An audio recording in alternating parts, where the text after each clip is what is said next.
Hello students, welcome to the class. आज हम प्रश्नावली 8.1 का चौथा सवाल देखेंगे। चलिए देखते हैं सवाल क्या कह रहा है। दर्शाइए कि यदि चतुर्भुज के विकर्ण परस्पर समकोण पर समद्विभाजित करें तो वह एक समचतुर्भुज होता है। तो सबसे पहले हम एक फिगर को ड्रॉ करते हैं। कह रहा है विकर्ण परस्पर समकोण पर समद्विभाजित करता है, तो हम पहले विकर्ण को ही ड्रॉ करते हैं और वो विकर्ण कैसा होगा? समकोण 90 डिग्री। अब इसके चारों कोनों को हमने मिला दिया। हम नाम दे देते हैं ए, बी, सी और डी। हमें सिद्ध करना है ए बी सी डी एक समचतुर्भुज होता है। चलिए पहले तो जो दिया है वो लिख लेते हैं। क्या क्या दिया हुआ है हमारे पास?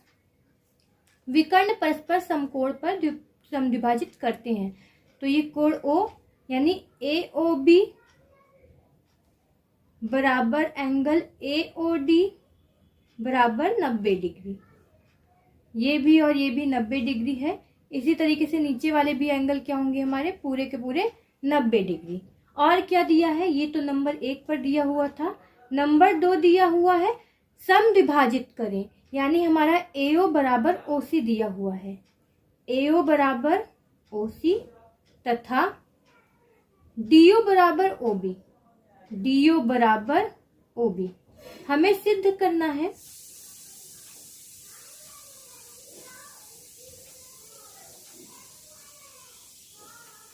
ABCD समचतुर्भुज है।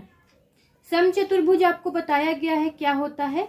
आमने सामने के जो भुजाएं होती हैं वह समांतर होती हैं तथा बराबर होती हैं। तो चलिए हम हल लिख लेते हैं। पहला हम क्या कहेंगे? त्रिभुज AOB तथा त्रिभुज AOD से हम पहला त्रिभुज ले रहे हैं AOB और दूसरा AOD से, तो यहां हम क्या कह सकते हैं? AO बराबर AO। देखिए यहाँ पे ये जो भुजा है वह अपने ही लिए उभयनिष्ठ भुजा है, तो यह उभयनिष्ठ भुजा हो गई। दूसरा यहाँ भी 90 डिग्री है, ये भी 90 डिग्री है, तो हम कहेंगे एंगल AOB बराबर एंगल DOB बराबर AOB और AOD, तो DOA हम लिख लेते हैं बराबर 90 डिग्री। अब ध्यान दीजिए DO बराबर OB है। हमने ऊपर देखा था समद्विभाजित कर रहे थे, तो यहाँ लिखेंगे DO बराबर OB। ये हमारा जो त्रिभुज AOB हो गया, त्रिभुज AOB सर्वांगसम हो गया त्रिभुज AOD के। यहाँ पे एक S है, एक एंगल है और एक वापस से S है, तो SAS नियम से ये त्रिभुज सर्वांगसम कहलाएगा। अब जब त्रिभुज सर्वांगसम होते हैं तो उनके प्रत्येक कोण आपस में बराबर होते हैं और भुजाएं भी बराबर होती हैं। तो ध्यान दीजिएगा AO तो बराबर है AO के, OB बराबर है OD के, तो यहां से AB और AD दोनों बराबर हो जाएंगे। AB भुजा बराबर AD के। हमने इस भुजा को इस भुजा के बराबर कर लिया। अब हम किस भुजा को बराबर करेंगे? इस दोनों को बराबर करेंगे। इसी प्रकार हम लिख लेते हैं, इसी प्रकार त्रिभुज AOB, त्रिभुज AOB तथा त्रिभुज BOC, त्रिभुज BOC। यहाँ देखिए ये भी 90 डिग्री है, ये भी 90 डिग्री है, तो जिस प्रकार हमने त्रिभुज AOB और AOD को सर्वांगसम कहा, उसी तरीके से त्रिभुज AOB और BOC भी सर्वांगसम होंगे। तो हम कह सकते हैं त्रिभुज AOB तथा BOC सर्वांगसम त्रिभुज है, सर्वांगसम त्रिभुज है। अगर ये दोनों भी सर्वांगसम है तो हम कह सकते हैं AB भुजा बराबर BC भुजा। AB भुजा बराबर BC भुजा। अब हम त्रिभुज AOD और DOB की बात कर लेते हैं। तो अगला हम कहेंगे त्रिभुज AOB तथा त्रिभुज DOB से। चलिए देखते हैं, यहाँ त्रिभुज AOB में AO भुजा OC के बराबर है, तो हम लिखेंगे AO बराबर OC, ये दिया हुआ है। फिर हम कोण AOB बराबर कोण DOC कहेंगे, ये शीर्षाभिमुख कोण है, शीर्षाभिमुख कोण। अब हम तीसरा बात करेंगे, हमने इसको इसके बराबर कहा, इस कोण को बराबर कहा, अब हम इस भुजाओं को बराबर कहेंगे, DO बराबर OB। आप देख सकते हैं ये भी दिया हुआ ही है हमारा, AO बराबर OC दिया था, DO बराबर OB। अब यहाँ क्या लगेगा, भुजा कोण भुजा, तो त्रिभुज AOB सर्वांगसम हो जाएगा त्रिभुज COD की। किस नियम से, भुजा कोण भुजा SAS नियम से, सर्वांग समता के। तो यहां से हम क्या कह सकते हैं, AB भुजा बराबर होगी आपकी CD भुजा की। इसी प्रकार हम BOC और AOD त्रिभुज को भी सर्वांगसम सिद्ध करेंगे। तो यहाँ हम लिख देते हैं त्रिभुज BOC सर्वांगसम, BOC सर्वांगसम त्रिभुज DOA। तो यहां से हमें BC बराबर मिलेगा AD। अब देखिए हम समीकरण मान लेते जो जो हमने सिद्ध किया है, इक्वेशन 1, इक्वेशन 2, इक्वेशन 3 और इक्वेशन 4। यहाँ AB बराबर AD है, तो हम लिख सकते हैं समीकरण 1, 2, 3 तथा 4 से। समीकरण 1 क्या कह रहा है, AB बराबर AD, लेकिन हमारा AD बराबर अगला क्या है, AD बराबर है हमारा BC, तो हम कहेंगे AD बराबर समीकरण 4 है BC। अब BC हमारा किसके बराबर है, AB की, और AB हमारा CD के भी बराबर है, तो ये चारों भुजाएं क्या हो गई, बराबर। AB बराबर BC बराबर CD बराबर DA। अतः हम कह सकते हैं, अतः चतुर्भुज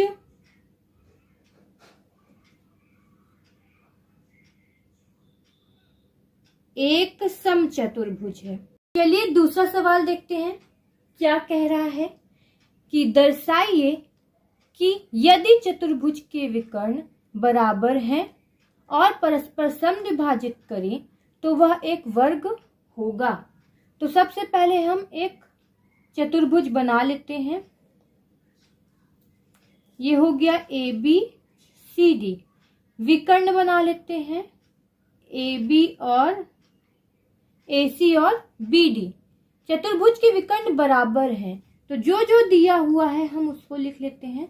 दिया है क्या, AC बराबर BD, AC बराबर BD। और क्या कह रहा है कि परस्पर समद्विभाजित करते हैं तथा AO बराबर OC, AO बराबर OC, कॉमा OB बराबर OD। हमें सिद्ध क्या करना है, ABCD वर्ग है। हम त्रिभुज DOC तथा AOB को लेंगे, DOC तथा AOB को। यहाँ OC बराबर OA होगा, OC बराबर OA और OD बराबर OB होगा। और हम कह सकते हैं एंगल DOC बराबर एंगल AOB। ये हमारा शीर्षाभिमुख कोण है, शीर्षाभिमुख कोण है। तो हमारे पास कौन सा त्रिभुज, त्रिभुज DOC, त्रिभुज DOC सर्वांग सम होगा त्रिभुज BOA की। ये नियम लगेगा SAS नियम, भुजा कोण भुजा नियम।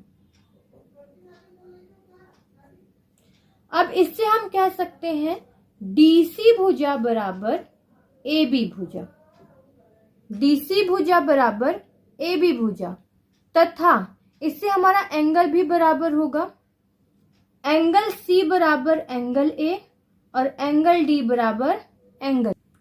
इसी प्रकार त्रिभुज AOD तथा त्रिभुज BOC, त्रिभुज AOD तथा त्रिभुज BOC से हम कह सकते हैं कि ये सर्वांग सम होंगे। त्रिभुज AOD सर्वांग सम त्रिभुज BOC। जिस तरीके से हमने त्रिभुज DOC को AOB के सर्वांग सम प्रूव किया है, वैसे ही हम त्रिभुज AOD को BOC के सर्वांग सम प्रूव कर सकते हैं। तो अगला देखते हैं इससे मिलता क्या, हमें मिलेगा क्या, AD भुजा बराबर BC भुजा। ये भुजा बराबर इस भुजा के और ये भुजा इस भुजा के बराबर पहले ही हमने सिद्ध कर दिया है, तो बना। अब हम त्रिभुज लेंगे, त्रिभुज ADC तथा त्रिभुज BCD। हम त्रिभुज ACD तथा त्रिभुज BDC में हम कह सकते हैं AC बराबर BD। ये दिया हुआ था कि विकर्ण बराबर है। DC बराबर हमारा DC होगा, ये दिया हुआ है, और ये DC बराबर DC उभयनिष्ठ भुजा है। और AD बराबर BC अभी हमने सिद्ध किया, AD बराबर BC समीकरण 2 से। तो हम कह सकते हैं त्रिभुज ADC सर्वांग सम त्रिभुज BCD के। ये SSS नियम से हमने प्रूव किया है। इसका मतलब है कि इसके कोण जो होंगे बराबर होंगे, एंगल ADC बराबर एंगल BCD के होगा।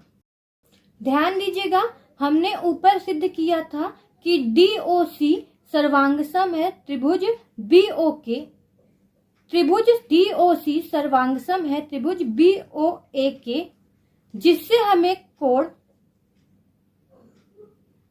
चूंकि DOC सर्वांग सम है त्रिभुज BOA के, जिससे हमें कोण मिला था कोण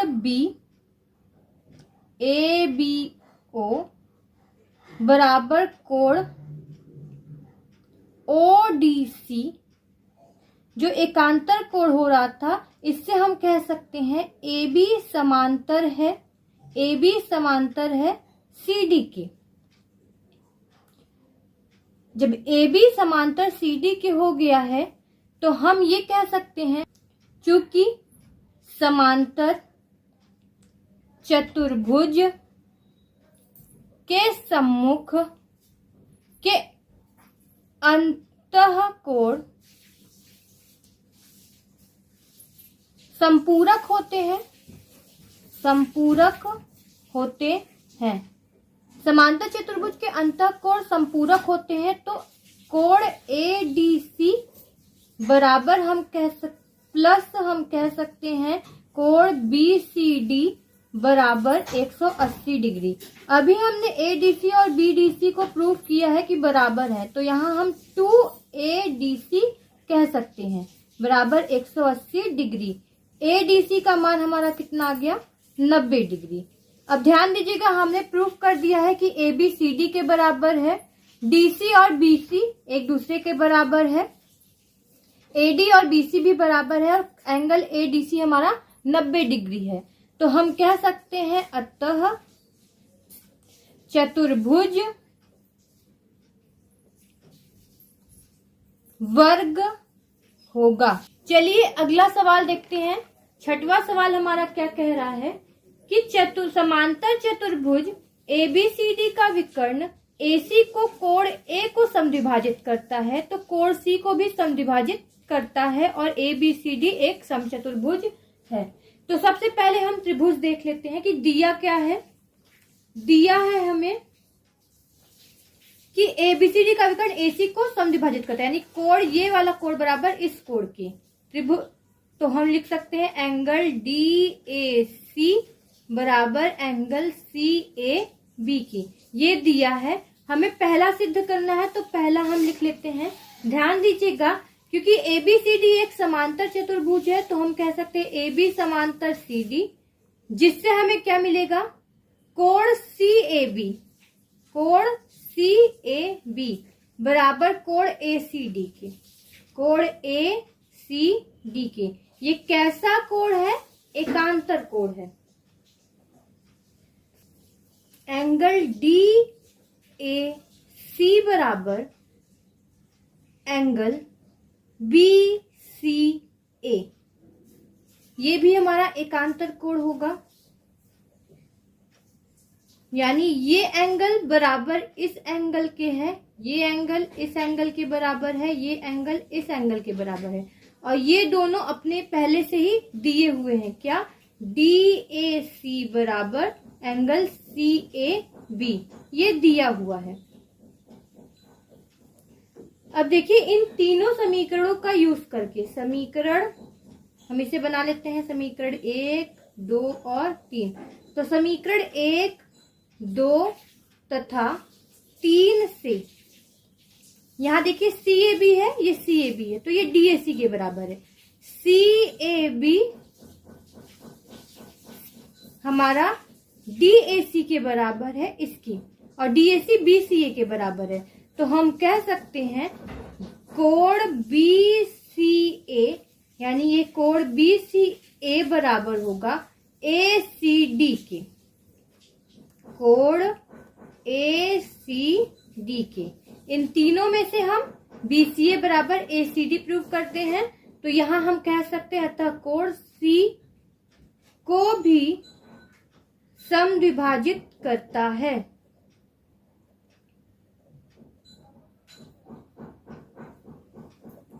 दूसरा हमें प्रूव करना है कि ABCD एक समचतुर्भुज है। तो ध्यान दीजिएगा, हम कोण ACD बराबर कोण DAC है, कोण ACD कोण DAC के बराबर, ये कोण इस कोण के बराबर। और हम कह सकते हैं क्या, कि जब कोण बराबर होते हैं तो भुजाएं भी क्या होती हैं, बराबर होती हैं। तो दिस इंप्लाइज हम कह सकते हैं AD बराबर DC। त्रिभुज के दो कोण बराबर हो तो भुजा भी क्या होती है, बराबर होती है।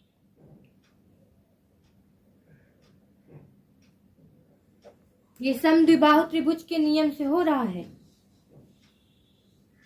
अब AD बराबर हमारा DC हो गया है, तो हमने प्रूफ क्या किया कि त्रिभुज ABCD कैसा है, समचतुर्भुज है। क्योंकि समांतर चतुर्भुज में ABCD एक दूसरे के बराबर है ही परस्पर। ABCD है समांतर चतुर्भुज, तो AB बराबर CD है, और हमने CD बराबर DA कर दिया, यानी जो चारों भुजाएं होगी वो परस्पर क्या हो गई, बराबर। अतः हम लिख सकते हैं ABCD एक समचतुर्भुज है। चलिए आज के लिए इतना ही, मिलते हैं अगले क्लास में, जिसमें हम प्रश्नावली 8.1 के 7वें क्वेश्चन को लगाएंगे। अगर वीडियो पसंद आई हो तो लाइक कीजिएगा, सब्सक्राइब कीजिएगा और कहीं भी कोई डाउट हो तो कमेंट जरूर कीजिएगा।